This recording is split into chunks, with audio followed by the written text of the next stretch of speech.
మీకు అసలు ఎలా సాధ్యమైందంటే ఇది ఒక 6 ఏళ్ల పిల్లవాడైనా అమ్మైనా 6 ఏళ్ళ అమ్మమ్మైనా 3 ఏళ్ల పిల్లకి పిల్లైనా పాడాను. 3 ఏళ్ల పిల్ల. నువ్వెక్కడా రావా ఇక్కడికి నువ్వెక్కడున్నావో నాకు తెలియదుగా కృష్ణ నువ్వే నా దగ్గరికి పొరగెత్తుకురావా కృష్ణ కృష్ణ నువ్వెక్కడా రావా ఇక్కడికి. చిన్నపిల్లలకి పెద్దవాళ్ళకి క్లాసికల్ని క్లాసికల్గా అటు ఫోక్ సాంగ్ని ఫోక్ సాంగ్గా బాణీలు మార్చి పాడగలిగే ఏకైక గాయని జానకి గారని చెప్పాలి. అది ఉన్నమాట. ముసలావిడికి పాడిన ఒక్క లైన్.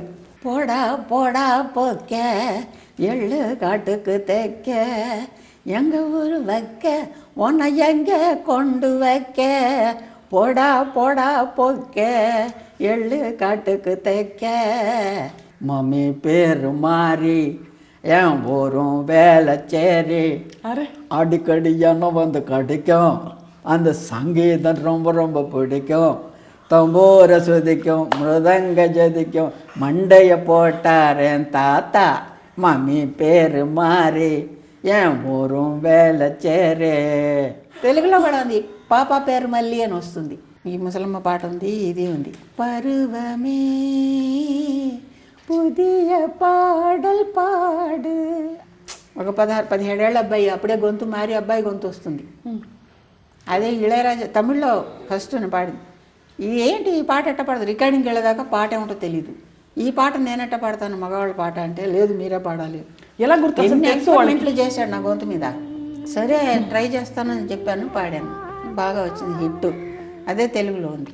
తర్వాత ఆ పాట కూడా అని చెప్పాను, ఒకటి అగ్గలిగా ఒకటి గొంతు పెట్టుకుని పాడాలని. దానికి చాలా పోట్లాడాను నేను.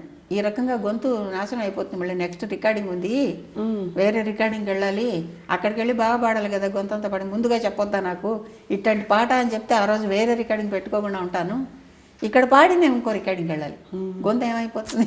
పెద్ద పోట్లాటేసుకున్నా. ఇళయరాజా అన్నీ ఇట్లా అప్పుడప్పుడు ఎక్స్పెరిమెంట్లు చేసేవాడు. మీకు బాగా ఫేవరెట్ మ్యూజిక్ డైరెక్టర్ ఇళయరాజా గారని చెప్పచ్చా? అందరూ అయ్యో, ఒక్కొక్క భాషలో ఒక్కొక్క పాట రత్నం. ఒక్కొక్క పాట కాదు, ఎన్నో పాటలు.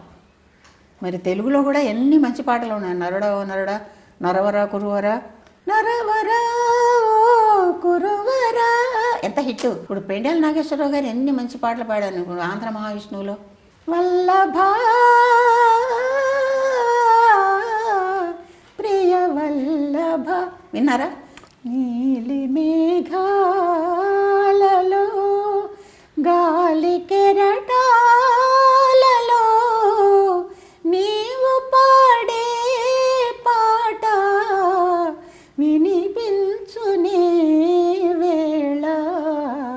నవ్వు ఎలా సాధ్యమయ్యేది మీకు పాటలు? అది ఎలా? ఇదే ఇట్టగా అది అట్టగా నవ్వడం. ఎందుకంత జోకులు చెప్పి నవ్వించేవారా మిమ్మల్ని, లేక మీరే?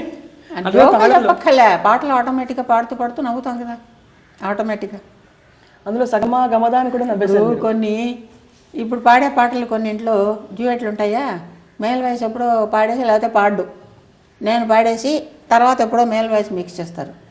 ఆ లైన్ మేల్ వాయిస్ పాడే లైన్లో నీ నవ్వు ఎంతో అందం అని వస్తుంది అనుకోండి, తర్వాత నా లైన్ వస్తుంది, ఆ మధ్యలో గ్యాప్ వస్తుంది, నీ నవ్వు ఎంతో అందం అని ఇంకో లైన్ పాడతాడు కదా. ఆ 2 లైన్లకి మధ్యలో ఒక నవ్వు ఉంటే బాగుంటుంది అనిపిస్తుంది. అక్కడ పాట ఉండదు కానీ గ్యాప్ ఉంటుంది, అది ట్రాక్ వేయమని ఆ మధ్యలో నవ్వేస్తాను నేను. తర్వాత ఆయన పాడుకుంటాడు, కరెక్ట్గా సూట్ అవుతుంది. నీ నవ్వు ఎంతో అందం అనగానే నవ్వు వస్తుంది.